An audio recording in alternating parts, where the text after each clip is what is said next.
حضرت حذیفہ بن اسید انصاری رضی اللہ تعالی عنہ فرماتے ہیں کہ حضور تشریف لائے اور ہم کسی امر میں بات کر رہے تھے، تو حضور علیہ السلام نے ارشاد فرمایا کہ تم کس چیز کا تذکرہ کر رہے ہو؟ تو ہم نے عرض کی حضور ہم قیامت کے بارے میں ذکر کر رہے ہیں۔ تو حضور علیہ السلام نے ارشاد فرمایا کہ قیامت اتنی دیر تک قائم نہیں ہوگی جب تک یہ نشانیاں پوری نہ ہو لیں۔ ان میں سے ایک حضور نے دھوئیں کا ذکر فرمایا، دوسرا دجال کا تذکرہ کیا، تیسرا دابۃ الارض یعنی یاجوج اور ماجوج کا تذکرہ کیا کہ وہ نکلیں گے، اس طرح سورج کا مغرب سے نکلنا اس کا ذکر کیا، حضرت عیسیٰ علیہ السلام کے نزول کا ذکر کیا۔ اسی طرح حضور علیہ السلام نے زمین کا 3 جگہوں سے بیٹھ جانے کا ذکر کیا، ایک مشرق میں، ایک مغرب میں اور ایک جزیرہ عرب میں، زمین دھنس جائے گی نیچے، اس کا ذکر کیا۔ اور یمن کی جانب سے ایک آگ نکلے گی جو لوگوں کو دھکیل کر کے شام کے میدان میں لے آئے گی، اس کا تذکرہ کیا۔ فرمایا جب تک یہ نشانیاں پوری نہیں ہو جاتی اتنی دیر تک قیامت قائم نہیں ہوگی۔ تو یہ قیامت کے آنے سے قبل جو ہیں وہ نشانیاں ہیں جو ظاہر ہوں گی۔ اس کے علاوہ قیامت آنے سے کچھ اس سے بھی پہلے نشانیوں کا ظہور ہوگا، جس کا ذکر حضور نبی رحمت صلی اللہ علیہ وسلم نے ارشاد فرمایا۔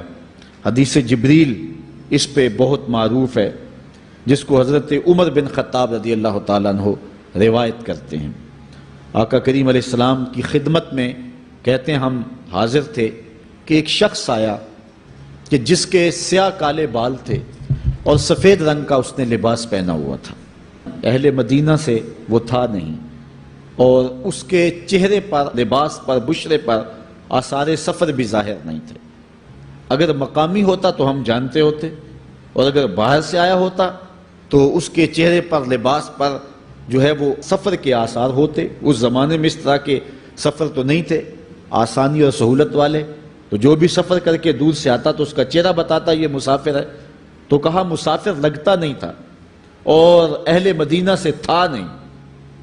ہم پریشان تھے کہ یہ کون ہے، لیکن وہ آیا اور حضور علیہ السلام کی خدمت میں اپنے زانو بچھا کر کے بیٹھ گیا۔ فَأَسْنَدَ رُكْبَتَيْهِ إِلَىٰ رُكْبَتَيْهِ، اپنے دونوں گھٹنے اس نے حضور علیہ السلام کے گھٹنوں سے جوڑے اور حضور کی خدمت میں یوں ادب سے بیٹھ گیا۔ پھر اس نے حضور علیہ السلام سے اسلام کے بارے میں پوچھا، حضور علیہ السلام نے جواب دیا۔ پھر اس نے کہا بالکل آپ نے سچ فرمایا ہے۔ ہم حیران ہوئے، خود ہی سوال کرتا ہے اور خود ہی تصدیق کرتا ہے۔ پھر اس نے حضور سے ایمان کے بارے میں پوچھا، حضور نے کچھ ارشاد فرمایا ایمان یہ ہے، تو اس نے کہا بالکل صدقتا، آپ نے سچ کہا ہے۔ تو ہم پھر حیران ہوئے کہ خود ہی یہ سوال پوچھ رہا ہے اور خود ہی اس کی تائید کر رہا ہے۔ پھر اس نے احسان کے بارے میں پوچھا، تو حضور علیہ السلام نے اس کو جواب دیا کہ احسان یہ ہے کہ اللہ کی عبادت اس طرح کرے کہ تو اسے دیکھ رہا ہے، اور اگر یہ کیفیت نہیں ہے تو کم از کم یہ کیفیت پیدا کر لے کہ وہ تجھے دیکھ رہا ہے۔ اس نے کہا آپ نے سچ کہا۔ پھر اس کے بعد اس نے کہا مجھے اب قیامت کے بارے میں بتائیں۔ حضور علیہ السلام نے فرمایا جو ہے وہ مسئول سائل سے عالم نہیں ہے۔ تو اس نے کہا اچھا پھر مجھے قیامت کی کچھ نشانیاں بیان فرما دیں۔ تو حضور علیہ السلام نے اس شخص کو جو نشانیاں بیان فرمائیں وہ یہ تھی کہ لونڈی اپنی مالکہ کو جنم دے گی، بکریاں چرانے والے، اونٹ چرانے والے، ننگے پاؤں والے اور ننگے بدن والے تم دیکھو گے کہ عمارتیں بنانے میں ایک دوسرے سے آگے بڑھنے کی کوشش کریں گے۔ بہرحال تھوڑی دیر تک وہ حضور کی خدمت میں بیٹھا رہا۔ اس کے بعد جب چلا گیا تو تھوڑی دیر گزری تو حضور نے فرمایا عمر جانتے ہو یہ شخص کون تھا؟ عرض کی اللہ و رسولہ عالم، اللہ اور اس کا رسول جانتا ہے۔ فرمایا یہ جبریل امین تھا جو تمہیں تمہارا دین سکھانے کے لیے آیا تھا۔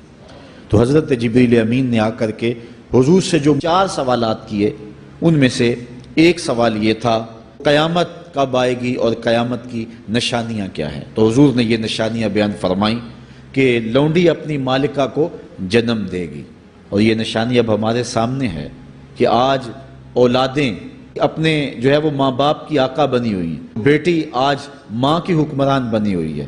یہ دور جس کی نشاندہی کی وہ بالکل آج ہمارے سامنے ہے۔ حضرت ابو ہریرہ رضی اللہ تعالیٰ عنہ سے ایک روایت ہے جس کو نبی رحمت صلی اللہ علیہ وآلہ وسلم سے وہ بیان کرتے ہیں، بینما النبی صلی اللہ علیہ وسلم یحدث، اذ جاء اعرابی فقال متی الساعہ۔ حضرت ابو ہریرہ فرماتے ہیں کہ ہم حضور کی خدمت میں بیٹھے ہوئے تھے، ایک شخص حاضر ہوا، اس نے حضور سے کہا کہ حضور قیامت کب آئے گی؟ یہ سوال کیا، متی الساعہ، قیامت کب آئے گی؟ آقا کریم علیہ السلام نے اس کو جواب دیا، اذا ضیعت الامانہ فانتظر الساعہ، جب امانت کو ضائع کر دیا گیا تو سمجھ لے قیامت آ گئی۔ جب امانت کو ضائع کر دیا جائے گا تو سمجھ لے قیامت آ گئی ہے۔ قال کیف اضاعتها، عرض کی حضور امانت کو ضائع کرنا کیا مفہوم رکھتا ہے، اس کا مطلب کیا ہے؟ تشریح پوچھی حضور سے، تو حضور علیہ السلام نے جو جواب دیا وہ سماعت کیجئے۔ قال اذا وسد الامر الى غیر اہلہ فانتظر الساعہ، فرمایا جب معاملات نااہل لوگوں کے سپرد کر دیے جائیں تو سمجھ لے کہ قیامت آ گئی۔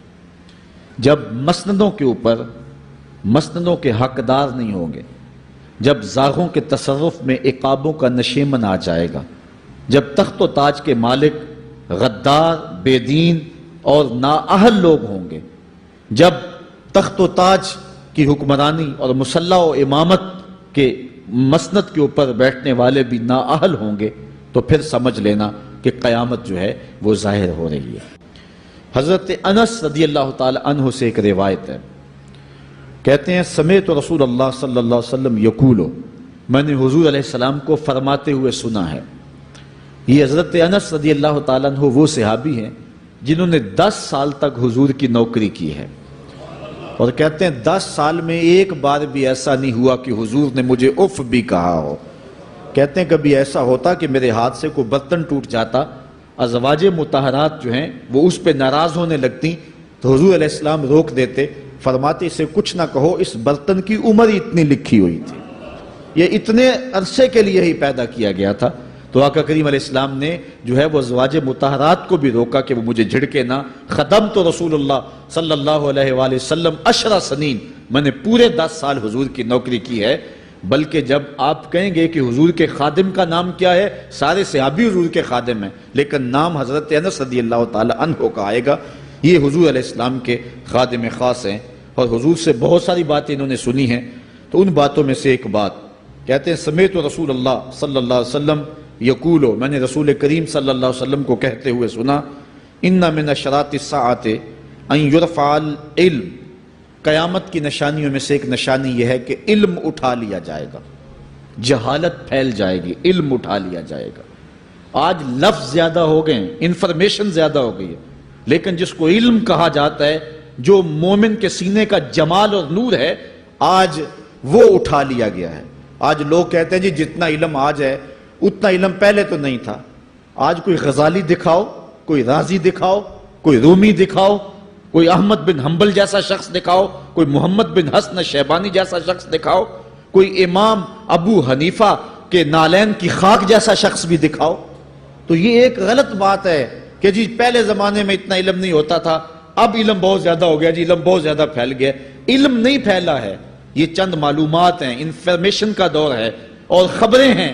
جو علم ہے، جو کہ مومن کے سینے کا جمال ہے اور باطن کا نور ہے، جو زندگی کی راہوں کو اجالتا ہے اور زمانے کو مالک کی دہلیز کے قریب کرتا ہے اور انسان کو انسانیت سکھاتا ہے، وہ علم جو ہے وہ اٹھتا چلا جا رہا ہے۔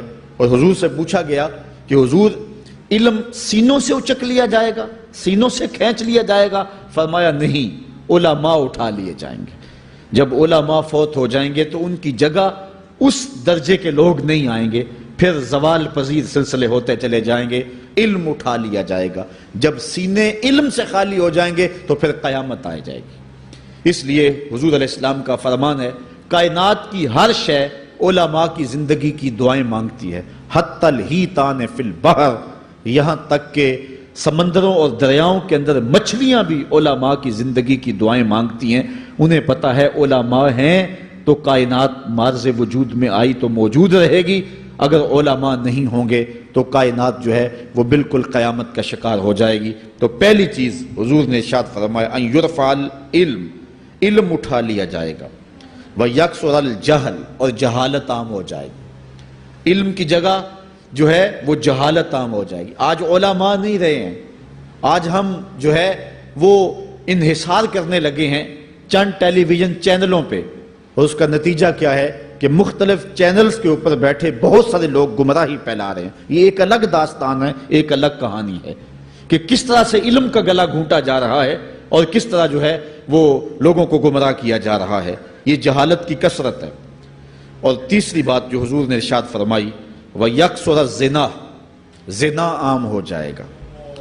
نظر کا زنا یہ تو اس زمانے کے اندر برا رہا ہی نہیں ہے، لوگ اس میں کوئی آر ہی نہیں سمجھتے۔ کسی کی بہن اور بیٹی کو دیکھنا اور اپنی آنکھوں کو شہوات سے بھرنا، یہ بندہ محسوس ہی نہیں کرتا ہے۔